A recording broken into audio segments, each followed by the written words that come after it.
नमस्कार, good IMC साथियो. नाव Kanchan Devkar, IMC chairman star. ही जी मी शेतामध्ये आता उभा आहे, हा उडदाचा माझा 2 एकरचा प्लॉट आहे. आणि फक्त हा उडदाची पेरणी करताना मी फक्त बीज प्रक्रिया केली की बूस्टर फक्त उडदाला लावलेला होता.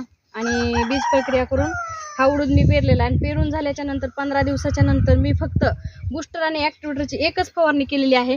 तर हा उडीद तुम्ही बघू शकताय कसा उंचीला पण आलेला आहे आणि टवटवीत पण आहे. आणि ह्या उडदाला फक्त मोजून 20 दिवस झालेले आहेत.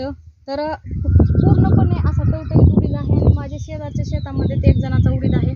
तर ते साईडचे लोक म्हणालेत की तुमच्या उडदाला टवटवी आहे आणि आमच्या उडदाला कसं काय टवटवी नाही. तर तुम्ही स्वतः हा रिझल्ट घेऊ शकताय साथियो. जर तुम्हाला सेंद्रिय शेतीकडे वळायचं असेल तर प्रत्येकाचे जे क्षेत्र आहे 20 एकर, 10 एकर, 5 एकर असेल तर त्यांनी प्रत्येकाने आयुर्वेदाला 2 एकर द्यावे आणि स्वतः केमिकलचा आणि सेंद्रियचा रिझल्ट घ्यावा. तर आपल्याला